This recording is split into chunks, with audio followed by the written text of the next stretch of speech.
Bonjour et bienvenue sur Télé Goël, votre télévision citoyenne du bassin minier. Bonne fête à tous les Anselmes qui nous regardent, nous sommes le jeudi 21 avril. Tout de suite, les titres de votre édition. 10 randonnées, une course relais et un trail de 59 km entre les mines. Nous parlerons bien évidemment de la route du Louvre. Sensibiliser les jeunes et les moins jeunes à la sécurité routière, un défi réussi pour la ville de Salomine. Cowork, notre mot de la semaine, désigne un nouveau réseau social exclusivement réservé aux artistes. Enfin, avis aux fans du RC Lens, le rendez-vous culturel à ne pas manquer, c'est bien sûr l'exposition Mémoire sang et or du Louvre-Lens. On ouvre ce journal avec du sport et l'événement phare de ce week-end. Il s'agit bien sûr de la route du Louvre-Lens. 15 000 participants au chaussée leur running pour l'occasion, un nombre record sur lequel revient notre reporter Anthony Vermus. Jour J pour Céline. Cette gestionnaire de clientèle en banque participe cette année pour la première fois à la route du Louvre. Pas de marathon pour notre joggeuse amateur, mais une course de 10 km dans les rues de Lens et Los-Angoël. Tous les ans, ça passe devant chez moi. Tous les ans, je me dis, bon, l'année prochaine, il faut que je le fasse. Et puis, à force de reporter, il y a une année où il a bien fallu que je m'inscrive. Et puis voilà, donc 10 km, j'ai jamais été aussi loin. Donc, c'est aussi un challenge personnel par rapport à ça. Donc, on verra, j'espère finir. Psychologiquement, 3 mois à se préparer. À chaque fois qu'il pleuvait, donc je repoussais mon entraînement. Mais bon, le dernier mois, on ne peut pas repousser. Donc, le dernier mois, je courais à peu près 2 fois par semaine. J'ai commencé par des 5 km et à chaque fois, je prenais 1 km de plus. Hop! C'est avec une petite puce placée sur la chaussure que Céline, dossard 3389, récupérera son temps exact à la fin de la course. Dernier préparatif afin de ne pas rater cette course qu'elle attend avec impatience depuis plusieurs mois. Les cheveux, hop, c'est parti! C'est devant la gare de Lens que Céline rejoint les 1700 autres femmes qui participent aux 10 km. Un passage devant le Louvre, un terrain vallonné et une arrivée au niveau de la base 11-19 de Los-Angoël résument la course.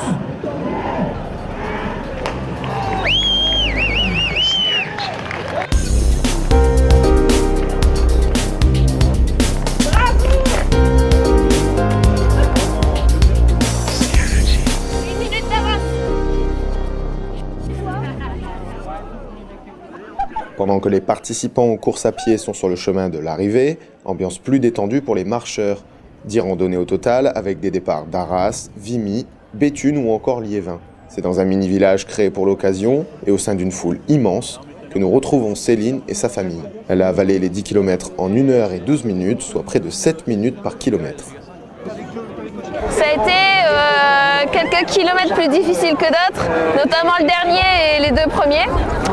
10 km, 1h12, ça a été, mais c'est un réel plaisir de voir le nombre de personnes qui applaudissent tout le long de la route.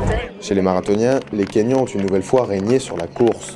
Kipyengo Barnabas a terminé les 42 km reliant Lille à Lens en 2h13 et 27 secondes, soit près de 19 km/h de moyenne. Mais pour certains, l'important n'est pas de terminer sur le podium. Comme le disait Pierre de Coubertin, l'essentiel n'est pas d'avoir vaincu, mais de s'être bien battu.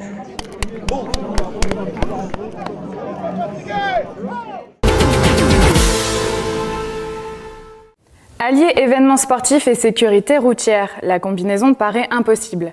Pourtant, c'est une véritable recette gagnante pour la ville de Salomine. La ville proposait en ce jeudi 14 avril une journée de sensibilisation.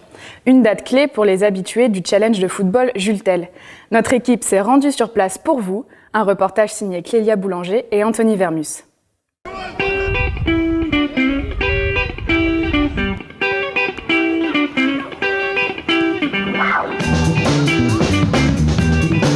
Aujourd'hui, pour la 14e édition du challenge Jules Tell, la ville de Salomine a mis en place une journée de sécurité routière. Nous avons testé ça pour vous et comme vous pouvez le voir derrière, il y a une petite voiture qui m'attend.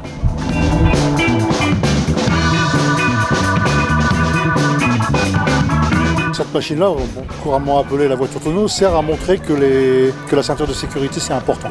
Donc on demande aux gens de s'installer à bord, de vider leurs poches bien sûr, pour éviter qu'ils ne se blessent avec des objets qui pourraient éventuellement en sortir, et surtout les inciter à mettre la ceinture. Ensuite on fait tourner la machine à une vitesse qui correspond à 30 km/h en circulation. Pas très confortable, mais le plus important, c'est la ceinture de sécurité. C'est parti. Alors je suis pas léger, donc je suis pas léger, donc la ceinture j'ai l'impression qu'elle va casser quand je suis à l'envers. Waouh. Se dire que là c'est que 30 km/h et à la vitesse où on tourne, c'est assez impressionnant.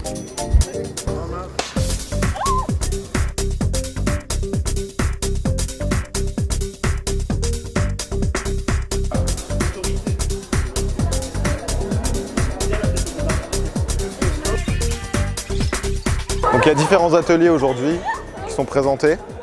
Vous pouvez voir ici une simulation de consommation de stupéfiants où les jeunes doivent rouler ou plutôt marcher sur une route et éviter de sortir de la route. Ce qui donne lieu à des situations assez marrantes.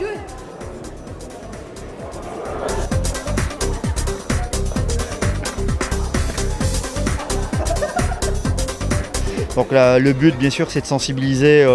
Malheureusement, ça c'est un constat lourd aujourd'hui. Il y a une alcoolisation précoce chez les jeunes, où on a une alcoolisation très rapide, on appelle ça l'habiture express, avec des taux d'alcool très élevés. Donc on fait une sensibilisation sur le dosage d'alcool et ensuite, bien sûr, leur montrer l'influence directe au volant avec cette piste. Qu'est-ce qui se passe là? Un stop. Donc là j'ai grillé le stop. Voilà. Allez où votre main?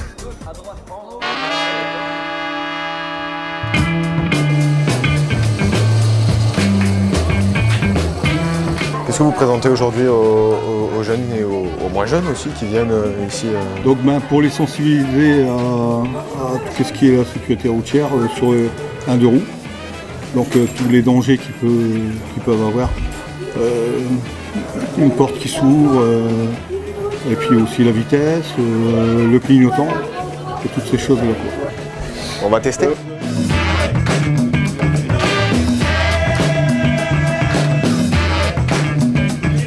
Résultat, on voit bien les difficultés d'un scooter ou d'un deux roues en général, les difficultés qu'ils ont à circuler en ville, grâce à un simulateur qui est sous forme de jeu et qui est plutôt sympa à découvrir. C'était le dernier atelier découverte de la journée. Retrouvez-nous bientôt pour un nouveau On a testé pour vous.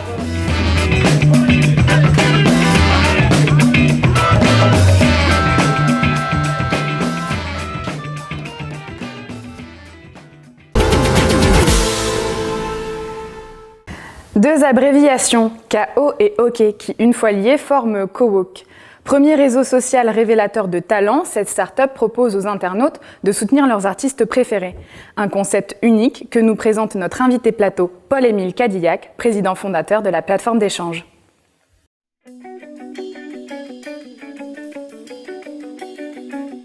Alors Kowalk en fait s'adresse avant tout aux artistes, qu'ils soient issus de la scène, des arts de la scène ou des arts visuels. Donc on a une palette de disciplines extrêmement large. Ce sont des artistes pour la plupart qui sont des amateurs ou des semi-professionnels, voire certains qui souhaitent en faire leur carrière. Et nous leur proposons en fait de les mettre en relation directe avec le public.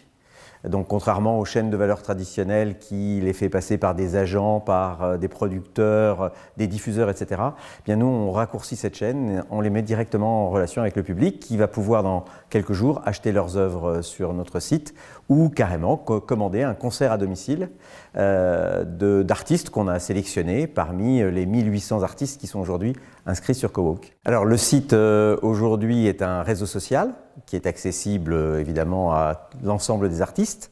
On a enregistré aujourd'hui 1800 artistes, à peu près 50% dans les arts de la scène, 50% dans les arts visuels. Ils s'inscrivent gratuitement et s'ils le souhaitent, ils peuvent participer donc à cette place de marché avec un site qui va leur proposer de se présenter à des gens qui voudraient organiser un événement, et donc soit une animation, soit un concert privé par exemple, et on a un système de cagnotte qui permet de financer à plusieurs le concert en question. Donc si on veut alors soit un événement familial, soit simplement pour partager un bon moment entre amis, faire venir un humoriste, des danseurs ou un chanteur ou un groupe, on peut cofinancer en fin de compte la venue de ce groupe dans son groupe d'amis. Voilà, donc ce sont pour l'instant les arts de tout ce qui concerne donc les arts de la scène. Et concernant les arts visuels, donc là ce sont des peintres, donc des sculpteurs, des dessinateurs, etc. Donc qui peuvent proposer leurs œuvres sur une galerie d'art en ligne, tout simplement. C'est pour la première fois l'accès à un marché qui leur est difficile de pénétrer parce que normalement il faut être référencé par une galerie et les galeries aujourd'hui prennent énormément de risques à présenter dans leurs locaux, dans leurs galeries donc, des artistes et donc la mise en marché d'un artiste est aujourd'hui très compliquée.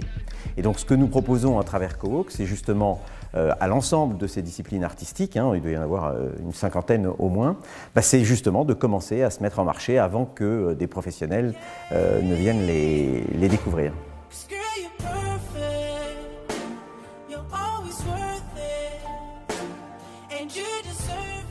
Aujourd'hui, sur la partie cowork.com, donc qui est le réseau social, nous ne faisons, pour ainsi dire, aucune sélection à l'entrée. Dans la mesure où l'objectif c'est de démontrer son talent et effectivement nous n'avons pas nous à juger comme on pourrait le faire dans les émissions de télécrochet etc. où des coachs disent non toi tu as le droit de passer ou pas. Nous, j'allais dire la scène et la galerie est ouverte, sauf à partir du moment où l'artiste demande à être mis en marché. C'est-à-dire qu'on propose cet artiste à des particuliers ou des entreprises. À partir de là, on va être évidemment un petit peu plus exigeant. On va demander qu'il y ait un minimum de technicité, enfin un maximum de technicité et un minimum d'expérience. Dans la mesure où si vous organisez un concert privé ou si vous voulez venir à l'occasion d'un mariage, d'un anniversaire, vous voulez faire venir un artiste, évidemment vous attendez à une prestation qui soit qualitative. Alors vous pouvez la découvrir sur le site à travers des vidéos, des sons, des visuels qu'on peut positionner, mais il nous appartient évidemment de vérifier qu'ils ont un niveau de technicité suffisant. Alors le site s'appelle Cowork, K-O-W-O-K, c'est le j'aime pas en fait, qui a participé à la création de cette marque.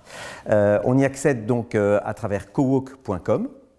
Là, on a accès au réseau social, donc on peut échanger avec les artistes, on peut les applaudir, on peut dire qu'on aime ou qu'on n'aime pas leurs œuvres.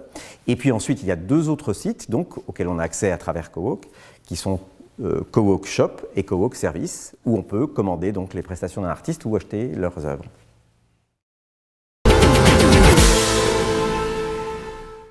Témoignage des frères Lec, écharpe rouge et jaune ou encore le carton rouge de Tony Vérel face à Arsenal. Voilà les œuvres composantes de la nouvelle exposition du musée Louvre-Lens.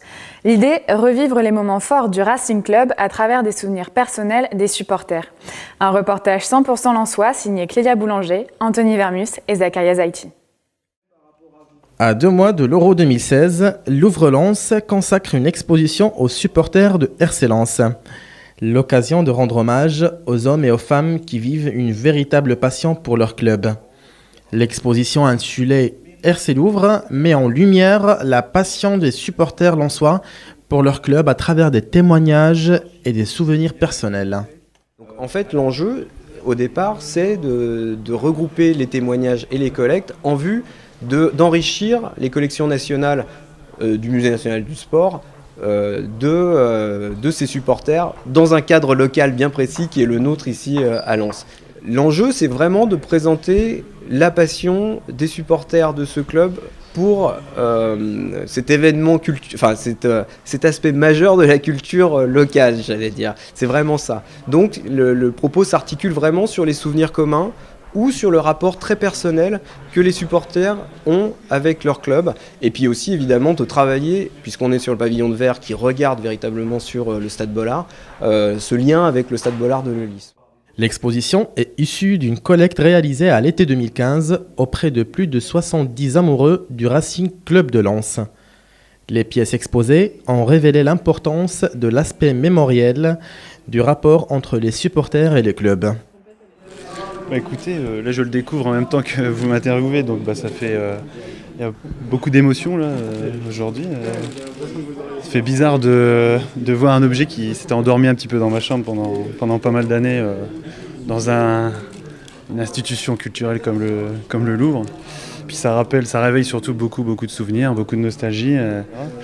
Puis ça rappelle aussi une période où le football, où j'ai appris aussi le football avec beaucoup de nostalgie sur un football qui n'existe plus forcément aujourd'hui.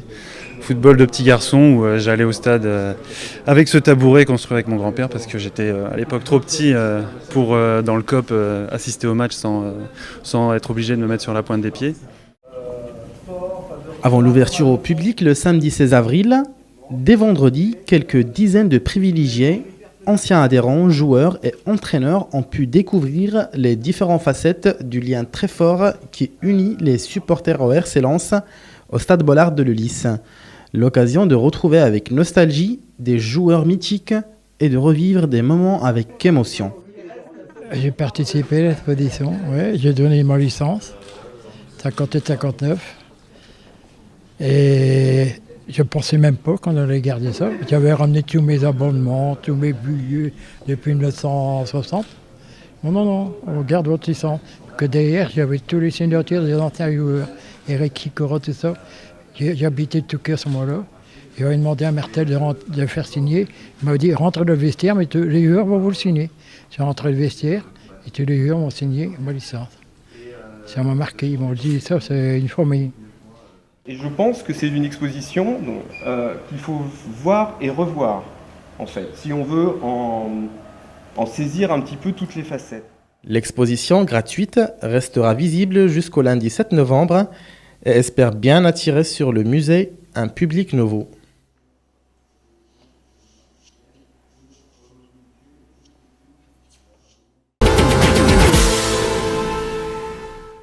On retrouve tout de suite le Flash Info de vos communes. La ville de Lens organise un atelier internet dans sa recherche d'emploi dans la cyberbase Maes ce mardi 19 avril. À l'initiative de Pôle emploi et en collaboration avec la ville de Lens, cet atelier s'adressait à un public en recherche active, ne connaissant pas ou peu les sites réservés à la recherche d'offres et d'emploi et leur utilisation. Les ateliers qui sont proposés sont donc de véritables formations techniques pour les novices. Réaliser des montages vidéo, retoucher une photo ou encore dessiner des plans d'architecte en 3 dimensions ne sont plus des savoirs uniquement réservés aux professionnels. Un coup de pouce non négligeable dans la recherche d'emploi à l'heure du tout numérique. Retrouvez tous les ateliers sur www.villedelens.fr. Cette semaine-ci, c'est l'atelier Internet dans sa recherche d'emploi. Donc comme vous le voyez, c'est des ateliers pratiques, donc c'est-à-dire qu'on n'est pas sur du descendant, on ne va pas présenter un service, on va pratiquer avec la personne le service. Donc on a l'écran central où justement on pratique avec eux, on leur montre comment faire, comment utiliser, et eux chacun sur leur poste se connectent sur leur espace ou sur le site sur lequel on demande d'aller pour justement pratiquer en même temps.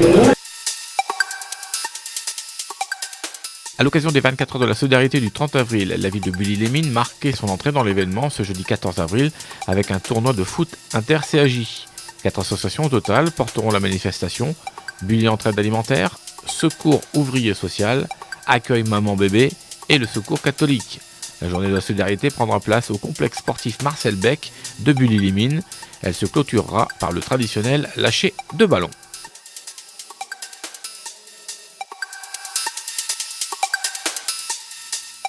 Ce mardi 19 avril marquait le lancement de l'appel à projet Vivaler. Afin de renforcer le dynamisme économique du territoire, la communauté d'agglomération de Lens-Liévin souhaite structurer un cluster régional d'excellence dans le domaine du sport.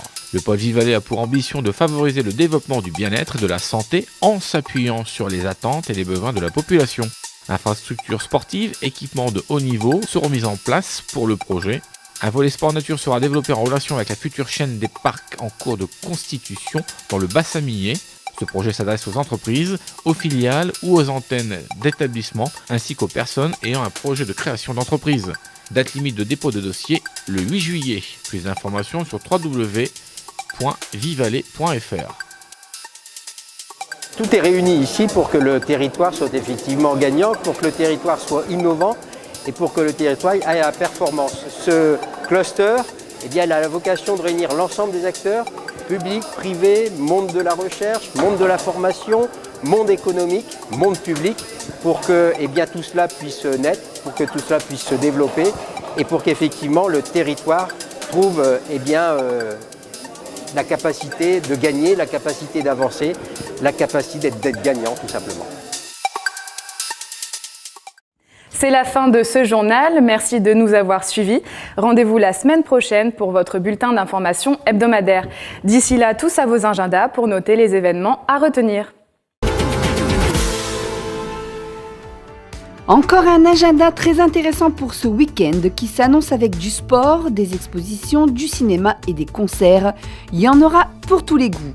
On débute avec vendredi 22 et samedi 23 à l'espace Jean Ferrat de Angres, un grand forum santé et parentalité pour apporter des réponses à tout bon parent qui peut être parfois en difficulté face à ses bambins de 14h à 18h. Vendredi soir à 19h, la médiathèque de Los Angeles vous propose la projection d'un film intitulé Un tunnel pour le Reich, une projection débat dans le cadre de Passeurs de mémoire avec la présence de Christian Tessier. Pour rire et passer un bon moment, il faudra se rendre au Colisée de Lens ce vendredi à 20h30 pour le spectacle Il s'aime, interprété il y a quelques années par Pierre Palmade et Michel Larocque. Il est rejoué grâce au Lions Club par de nouveaux comédiens, mais tout aussi convaincants. Côté sportif, rendez-vous samedi 23 dès 15h au complexe Michel Bernard de Vingles pour les championnats Nord-Pas-de-Calais du culturisme et les 23 et 24 avril à la Halle des Sports Sir-Louis Rau de Loison-sous-Lens pour une grande compétition de gymnastique proposée par l'AOL Gym à partir du samedi 23 à 13h30. Fini pour le sport, enfin presque, puisque le week-end devrait être également sportif pour la 6e rencontre des 2 chevaux organisée à Pont-Aventin par l'Artois 2 Chevaux Club de Vingles. Exposition, rallye touristique, marché aux puces et nombreuses animations seront au programme à la gare d'eau de Pont-Aventin. On continue ce week-end avec 2 bons concerts de musique. Le premier à Fouquier-les-Lances, le trio de hanches Sortilège vous enchantera à l'église Saint-Vaast dès 16h. Et le second à Annay-sous-Lens, l'Harmonie La Renaissance vous proposera son concert de printemps à la salle des fêtes dès 16h également. Si vous ne l'avez pas vu ou si vous voulez le revoir, le cinéma L'Arc-en-Ciel de Liévin vous propose dimanche 24 à 16h le film Sur la piste du marsupilami en séance gratuite offerte par la municipalité. Et si vous avez un peu de temps, vous pourrez profiter également des derniers jours de l'exposition Déclinaison de l'Aime qui se termine dimanche soir. Les expositions ne sont pas toutes terminées, heureusement. D'ailleurs, dès vendredi 22 et ce jusqu'au 29 avril prochain, la Maison du Centenaire à Bully-les-Mines vous invite à l'exposition British Army in Bully avec une cérémonie militaire organisée le samedi 23 avril à 15h. Et pour terminer cet agenda, ce n'est pas ce week-end mais jeudi prochain, la médiathèque Robert Cousin de Lens reçoit Sarah McCoy et The Liminanas dans ses locaux pour un concert exceptionnel dès 20h30. Bonne fin de semaine à tous et profitez bien de votre bassin minier et de toutes ses activités.